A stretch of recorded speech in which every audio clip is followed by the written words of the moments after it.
বাদশাহ আব্রাহা এই কাবা ঘরকে যখন ভেঙে ফেলার জন্য হস্তি বাহিনীকে নিয়ে, বিশাল সৈনিকদেরকে নিয়ে কাবা ঘর ভেঙে ফেলার জন্য আসলো।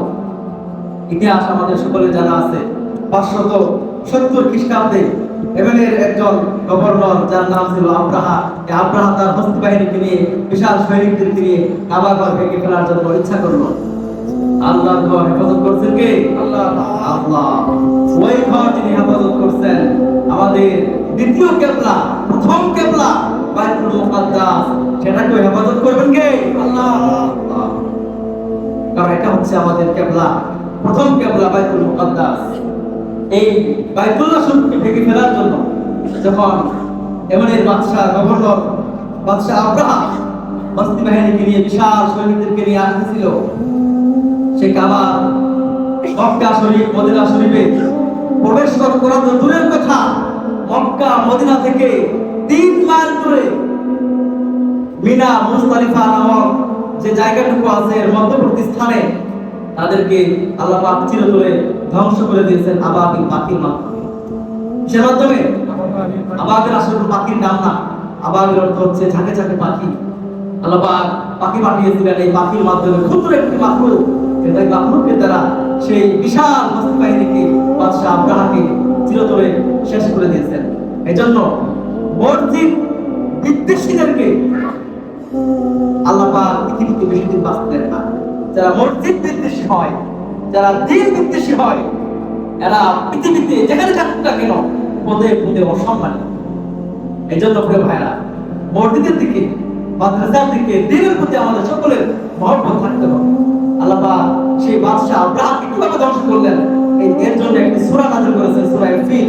কোরআনে কারীম আল্লাহ পাক বলেন, সকলে বলেন, আলাম তারা কাইফা ফাআলা রাব্বুকা বিআসহাবিল ফিল আলাম ইয়াজআল কাইদাহুম ফি তাদলিল ওয়া আরসালা আলাইহিম তায়রান আবাবিল তারমিহিম বিহিজারাতিন মিন সিজ্জিল فجعلهم كعصف مأكول ألم تر كيف فعل ربك بأصحاب الفيل নবী, আপনি কি দেখেন নাই সেই হস্তি বাহিনীদের সাথে আপনার রব আল্লাহ কেমন আচরণ করেছেন?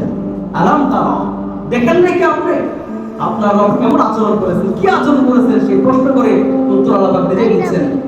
আলাম তারা কাইফা ফাআলা রাব্বুকা বিআসহাবিল ফিল আলাম ইয়াজআল কাইদাহুম ফি তাদলিল। যারা আমার বাইতুল্লাহকে নিঃশেষ করার জন্য, নস্যাৎ করে দেওয়ার জন্য, ভেঙে ফেলার জন্য এসেছিল, আমি তাদেরকে, তাদের কলা কৌশলকে, তাদের চিন্তা চেতনাকে ধূলিসাৎ করে দিয়েছি। বাদশাহ আব্রাহার যে চিন্তা চেতনা ছিল, তাদের যে অপকৌশল ছিল, এই অপকৌশলগুলোকে আল্লাহ পাক একেবারে মাটির সাথে মিশিয়ে দিয়েছেন। ফি তাদলিল ওয়া আরসালা আলাইহিম তায়রান আবাবিল। আল্লাহ পাক এই বাদশাহ আব্রাহাকে, হস্তি বাহিনীকে, বিশাল আকারের হাতিকে, তার বিশাল সৈনিকদেরকে ধ্বংস করার জন্য আকাশ থেকে ফেরেশতা পাঠিয়েছিলেন। ফেরেশতা না, ক্ষুদ্র পাখি, তার পাখির ঠোঁটে একটি পাথর ছিল, আর দুই পায়ে দুটি পাথর ছিল, ছোট ছোট কঙ্কর ছিল। এই পাথরগুলো এমন ভাবে উপর থেকে পড়েছে, পাথরগুলো পাখির মুখ থেকে, পাখির পা থেকে শুধু নিচে পড়েছে। এটা ব্যবহার করেছে আল্লাহ, আল্লাহ পুত্র ব্যবহার করেছেন সেখানে। এই পাথরগুলো পড়ে যাওয়ার সাথে সাথে বিশাল আকারের হাতিটা একেবারে মাটির সাথে মিশে গেছে। ওয়ারসালা আলাইহিম তায়রান আবাবিল, আমি আবাবিল ঝাঁকে ঝাঁকে পাখি প্রেরণ করেছি।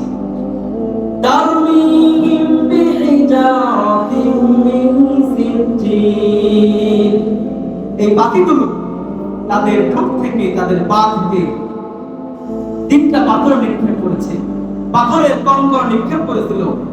ফাজআলাহুম কাআসফিন মাকুল, এই পাথরের আঘাতে সেই বস্তিগুলো, সেই মানুষগুলো কেমন হয়েছিল আল্লাহ পাক বলেন, ফাজআলাহুম কাআসফিন মাকুল।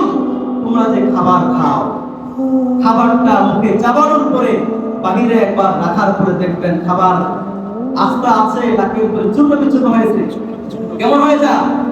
আল্লাহ পাক জ্বলন্ত প্রমাণ দিয়েছে, তোমরা খাবার খাওয়ার পরে, খাবার মুখে নিয়ে চাবানোর পরে যে দৃশ্যটা হয়, চর্বিত দৃঢ় সন্দেশ করে দিয়েছিলেন।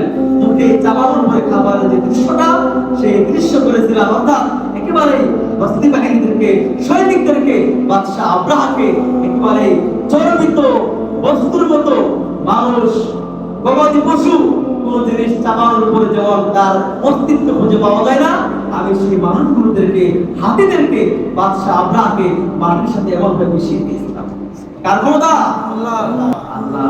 এই জন্য আজ যারা পৃথিবীতে মসজিদ বিদ্বেষী হয়, মসজিদকে ভাঙার চেষ্টা করে, মসজিদ ভাঙার আগে তাদেরকে আল্লাহ ভেঙে দেন, তাদেরকে চূর্ণ বিচূর্ণ করে দেন।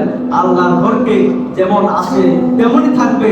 বাইতুল্লাহ শরীফকে, বাইতুল মুকাদ্দাসকে নিয়ে আজকে বাবরি মসজিদকে অনেক আগে ভেঙে ফেলা হয়েছে, ভাঙতে পেরেছে ঠিক আছে, কিন্তু ইতিহাস এই সাক্ষী দেয় বাইতুল, সেই বাবরি মসজিদকে তারা যেমন অবস্থা করেছে, সেই ভারতের অবস্থাটা তেমনই হবে। আজ আমরা অবস্থার দিকে তাকিয়ে দেখলে মনে হচ্ছে গজওয়াতুল হিন্দ আর বেশি দিন নয়, একেবারে সন্নিকটে। মসজিদে বাবরিকে তারা যেমন করেছে, ভারতের অবস্থাটাও তেমনই হবে ইনশাআল্লাহ, ঠিক কিনা? আর বাইতুল্লাহ শরীফকে কেমন পর্যন্ত কেউ কোনোদিন ক্ষতি করতে পারবে না। বাইতুল মুকাদ্দাস আমাদের প্রথম কিবলা, এই বাইতুল মুকাদ্দাসকে নিয়ে যারা ষড়যন্ত্র করতেছে ইহুদির বাচ্চারা, তারাও কোনোদিন বাইতুল মুকাদ্দাসের চুল পরিমাণ ক্ষতি করতে পারবে না। আল্লাহ পাক সমস্ত মসজিদগুলোকে হেফাজত করেন এবং মসজিদের মুতাআল্লিক কমিটি যারা আছে সকলকে আল্লাহ হেফাজত করেন।